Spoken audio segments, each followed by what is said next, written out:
Hello, so this is day 15 to think then. So actually when I finish today, so I've done 14 days. When I finish today, day 15, I'll have 14 days on the other side. So this feels like the tipping point. It feels like, you know, it is the tipping point. When I finish day 15, it'll be like I'll be on the countdown, on the descent. So while I'm still ascending, it'll feel like simultaneously I'm on the descent and the countdown. So I think that's interesting. And I've already had a interesting morning, which I'm going to talk about, but I just want to first ground in and just let my thoughts settle, and then I'll be back.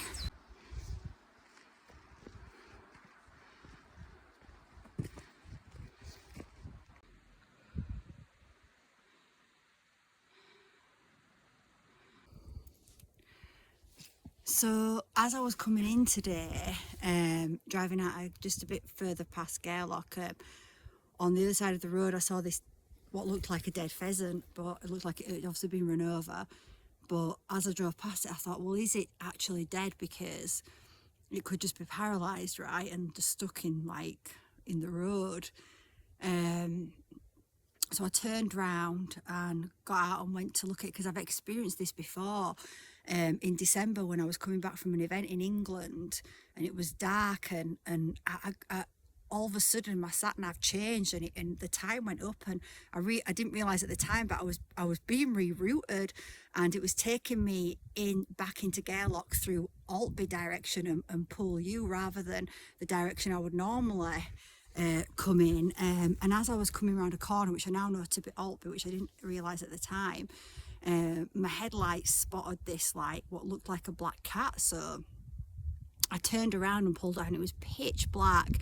Put my phone light on, ran over, and there was this black cat, and it looked dead, and I was like, it could be dead, but I just thought, well, I'm going to move it out of the road, right, the poor little thing. So I took my hoodie off and I swaddled it, because I just wanted to hold it, and as I did that, it breathed, and I was like, oh my god, it's still alive. So I picked it up and took it back to the car, and there was a house there. Anyway, long story short, it was alive. You know, I found out the vet's was like an hour and 40 minutes. By the time I got to the vet, it was dead. It was this cat, but I knew I'd been rerouted to be with it, and I was with it as it transitioned, and I was talking to it, and I called the cat Merlin. It had a massive impact on me, this cat that I'd just seen. And I actually, just to add to this, I went into the Akashic records with my mentor, said that I do Akashic, well, my mentor's an Akashic master, and my friend, and we go in most Thursdays, and I asked about the cat, and the cat was there, and the cat was like, the soul of the cat was like, yeah, I put a call out, you heard the call and you came. My lower self cat was really scared, and I just wanted somebody like you to be with me as I transition. So the cat was really grateful, and and that cat spirit is now with me, and it's amazing. It had such a massive impact, and it was such a blessing that I could be there with it as it transitioned and give it some comfort in that time of transition.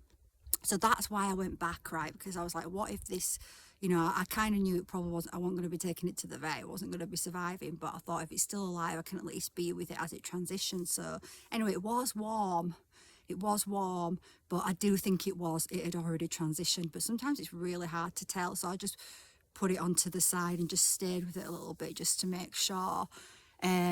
But so obviously today I was saying it's the tipping point, right? Day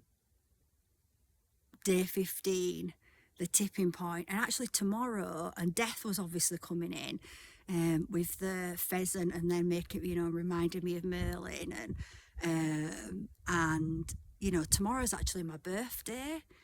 And I don't think it's a coincidence that I'm crossing the bridge on the tipping point, and today death's coming in, and really death is but a rebirth, right? When we come, there's a lot of fear around death, and that fear really comes from the fact that many people are disconnected from their souls, and they don't know, they don't have certainty that death is not the end, so they fear that death is the end, but death is a rebirth. Death is a tipping point. Death is a transition from one state into another. The soul does not die. So you have died many, many, many times. You will have had many, many incarnations on Earth, on other planets. You've lived and died many, many times, and the body is, I mean, it's a divine vessel, but really it is like it's a divine technology that houses your soul for an incarnation. And then when you've done what you came here to do, you release the body. And animals, and I've I've come across a couple of animals in my time when I've been working with Valentina in the Akash, and I've had the experience of death of animals, and when the animals come through in the Akash, they just don't, for them, they're just like, so what, I died? They really don't. They're not like, oh my God, I died. They're just like, yeah, I died. That's part of living. It's part of transitioning. We're here for a certain length of time, and then we've got other things to do. They're just so like, well, and that's, if you think about your life, just in this lifetime that you can remember, you've had many deaths of certain energetic selves, deaths of the ego, transitions, and these are like mini deaths into rebirths. And when we let go of the body, that's just more of a bigger transition into a new rebirth, a new experience. Now, and that's not to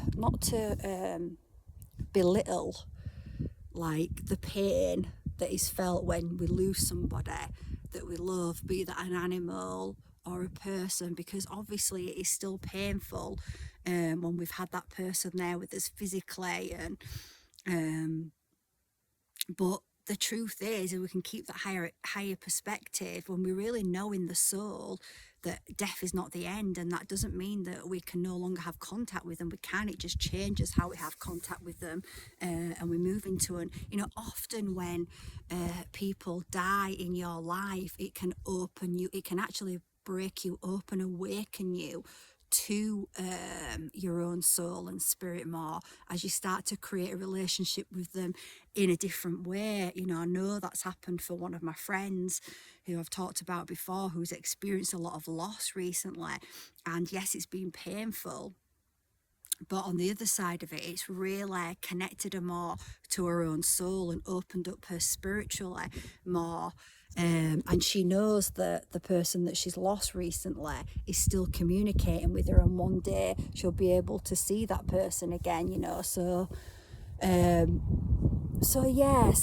guess the message is about death today, and just looking at, and it's really trying to see death in from a different perspective, and realize that there is no end for the soul. The soul continues, and when we let go of the body, we're just moving into a different state of being.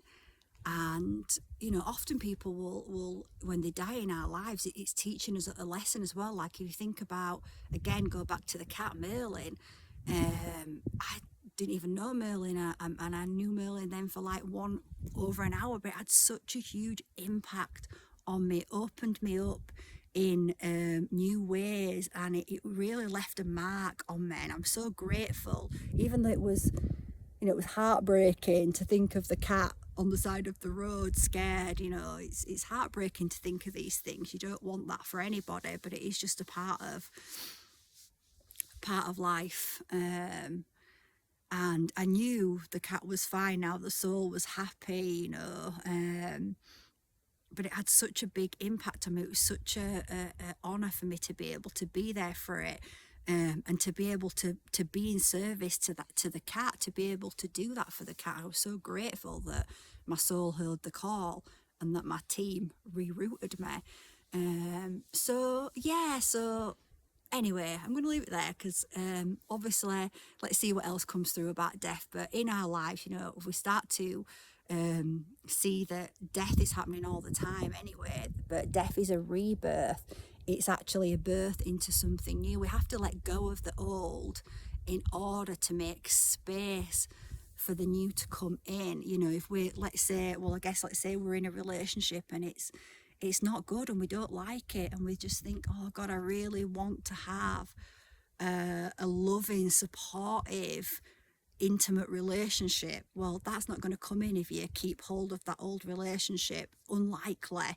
You've got to let go of that, do your healing, and get yourself into that place of being in that loving energy to attract in that kind of relationship, right? We have to realize that, you know, maybe we're doing a job and we don't like our job and we want a better job, but we're refusing to leave that job or look for another job, and we just say, you know, we're just holding on to it out of fear or out of comfort, out of familiarity. Then we're not making space for the new. So death makes space for the new to be birthed, and we're going through deaths all of the time on our journey. If I look back, look back at yourself now. If I look back at myself just in this life, right, you think about your soul and expand out and think your soul could have been in existence for billions of years, which is really hard for the mind to understand. It could be in existence for billions of years. So just think about this one short life, which is like a blink in that, and think about how much you have changed from being a child, a teenager, your 20s, your 30s. You know, I'm in my 40s now. You're 40, you know, I look back and I've just changed so much in just that little window. I've been through so many deaths of the old self and rebirths, and really the rebirth is birthing in my soul, is awakening, is letting go of everything that's not me anymore, and rebirthing into who I truly am. So you're going through these deaths all of the time. So anyway, that is the message for now.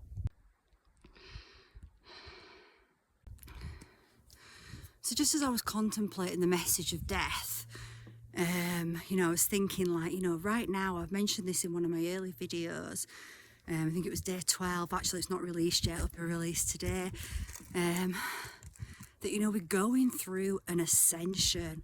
The planet is ascending, consciousness is expanding, and you know, you can look out and you can see so much chaos in the world, so much destruction, so many things that are crumbling, and that has to happen. Oh, that happens. That's what we see when so much light starts flooding into the planet, which is upgrading the planet in our bodies. So people are being redirected. People are being moved onto paths that they're supposed to be on. So I'm going to link a video at the end about more people are going to be transitioning from the planet, which we brought through in an Akashic transmission with 3i Atlas, which are the Akara beings, which are some of the original creation beings of this universe. And, you know, we were talking about the fact that, you know, it feels like a lot of people are leaving the planet right now, and that feels like it's by design. As we ascend, some souls will choose to ascend with the planet, and some souls will choose not to, and they brought through that is the truth. That is what's happening. More souls will be leaving, but also really what I was really bringing through there was what was coming in was, so I'll link that video, was that you know, there's lots of what will feel like death moments for people at the moment, like perhaps the loss of a job or a divorce, the breakdown of a relationship that you've had for a long time,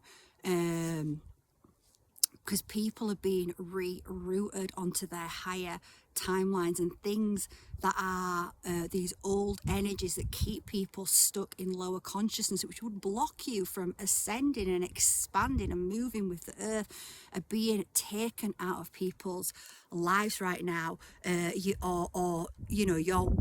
seeing what has probably been there for a long time, which you haven't fully seen. So perhaps you've known a relationship's not been right, or a job's not been right for you, or the home you're in's not been right for you, but you've not really seen, and now you're seeing, and now you can't deny it, and now you're having to change things.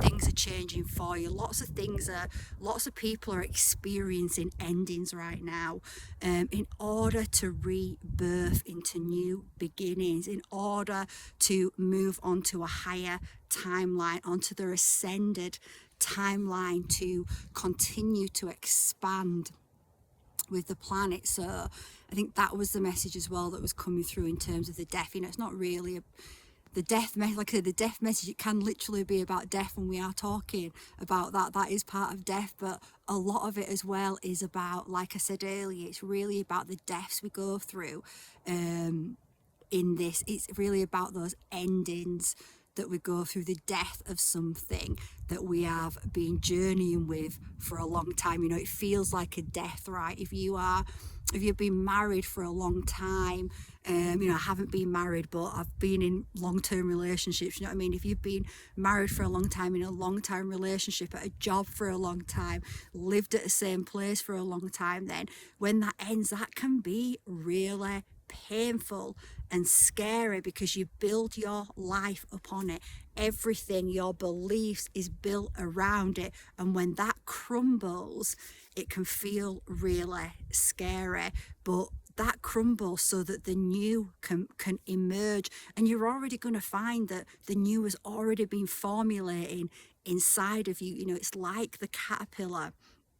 The caterpillar, as it goes through its life, it has times where it's grown so much inside it sheds its skin, right? But when it sheds its skin, it still has a skin underneath. It's grown a new skin underneath. So that period of shedding its skin and emerging into its new skin, well, that's going to be uncomfortable, right? And that is the death transitions that we go through in this life. They can be really, really uncomfortable, but they don't have to be, right? They also don't have to be, but often they are, because often we don't listen to the, you know, not everyone listens to the little nudges to look for a new job, to really wind up that relationship, or whatever it is, because people like the comfort of, they become comfortable with the restriction, and get trapped, right? Okay, so anyway, without going into all of that, I was just bringing through that again, like, you know, really this death message is hugely about that which is happening on the planet right now. Many people are being realigned to where they're supposed to be living wise, where they're supposed to live, jobs, you know, that are not serving anymore, that are keeping them tied into the lower mindsets, which is going to resist the expansion and the ascension which their souls have chosen to ascend, and be part of this new earth that is being created right now.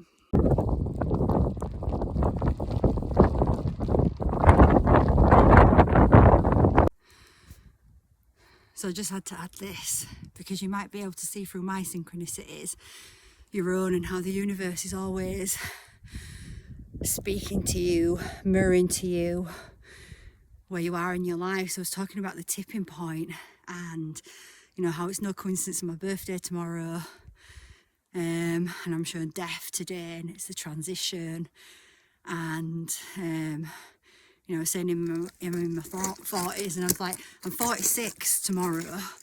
So it's like the tipping point again, right? Because it's not my mid-40s, it's not my early 40s, it's not the mid, it's not the end, it's the tipping point of the mid, right? And last year was a 9-year for me, and it was an absolute year of endings for me last year. I was tying up loose ends, I was ending things, you know, so many things were ending for me last year.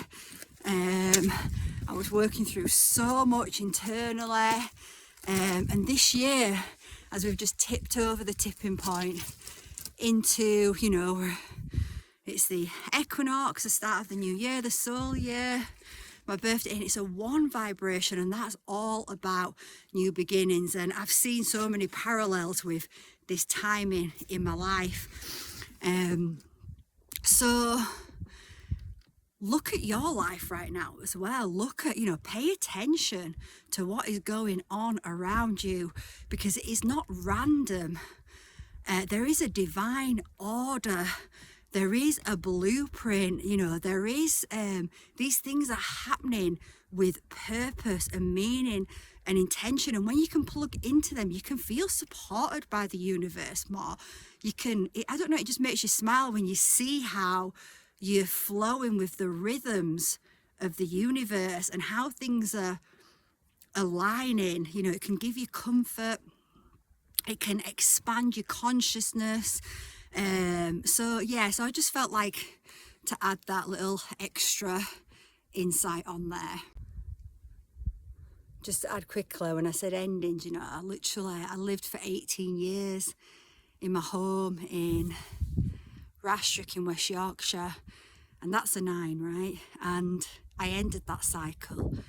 Those 18 years were 2 cycles of 9, and they were huge cycles that I went through. And the last 9, like I've already spoke about on this channel, on this series, the last 9 years was me retraining, right? Was me completely changing my life. And through that, I've had to go, when I started retraining and changing and creating my own business, I just had so many subconscious programs that I had to go deep into, and I had to go through a huge cycle of clearing that. But I had to go through that deep so that I could create a bridge for others to walk over, right? That birthed my signature program.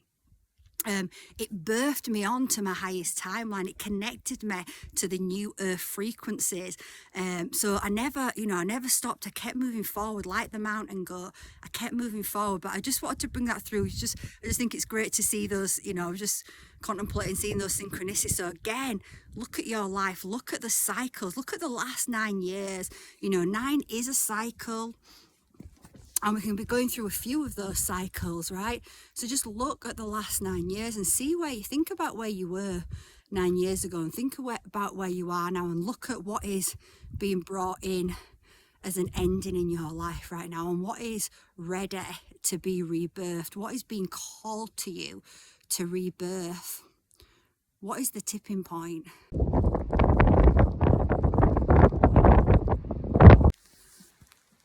Gosh, I can't tell you how quickly I want to get off this mountain right now. And then I was just thinking, obviously when we're in those death periods, those big transition periods, those ending of cycles, those 9 vibrations, ready to rebirth into something new. There's a reason why it's uncomfortable, so that we don't stay there too long. It's like squeezing us out. It's like the caterpillar becoming the butterfly, right? It's literally transforming its body. It's not going to be comfortable. If it was too comfortable, we'd never move, But the thing is, if we hear the calls, it doesn't have to be really painful, really uncomfortable. We don't have to suffer. Often that happens because we don't heed the calls and we just ignore them, and then things get, if I think about last year when I got the message to move, I'd lived there for 18 years. All my family and friends were close by, but I was like, I know I need to move. I don't know where I'm going, but I need to move.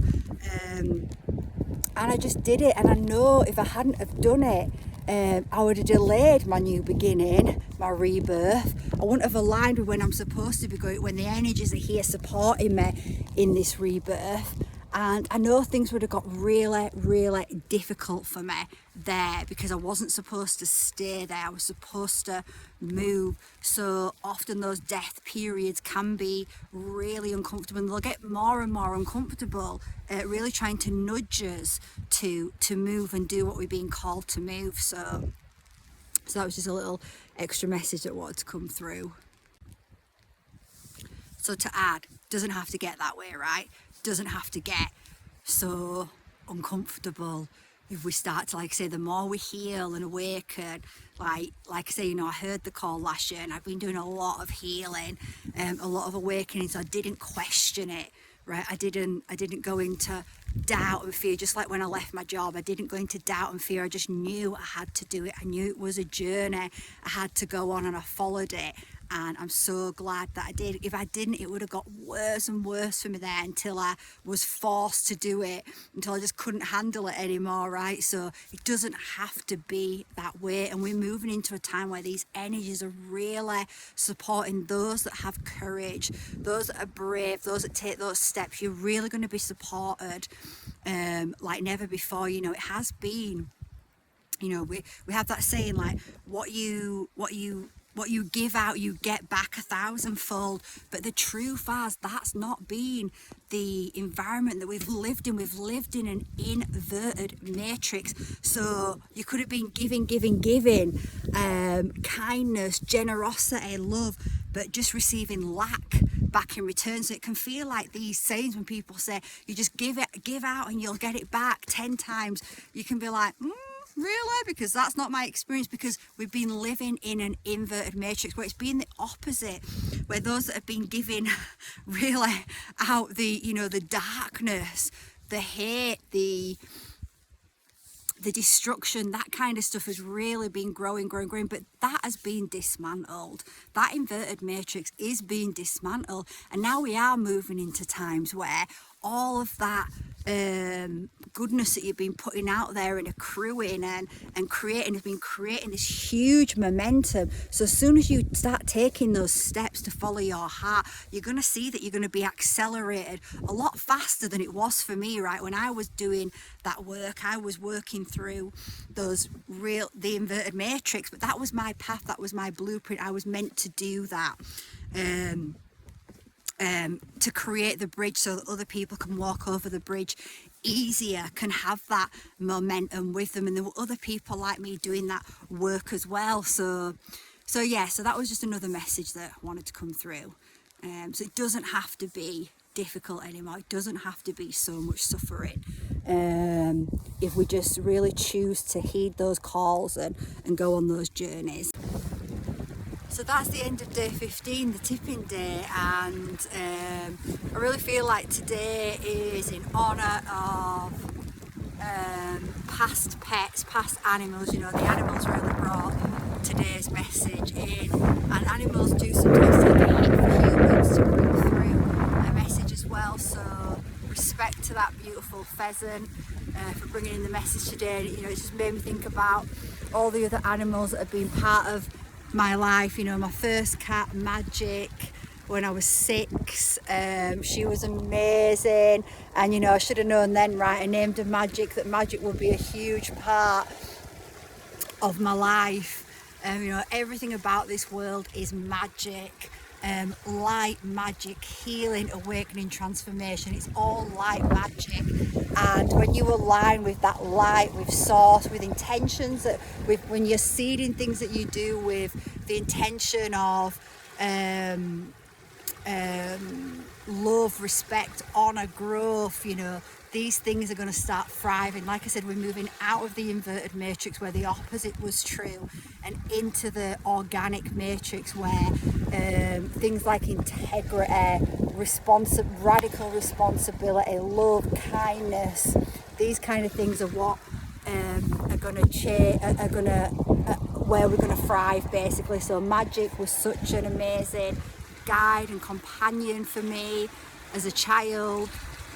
And then I've got Freddie Eddy, who passed away in 2023.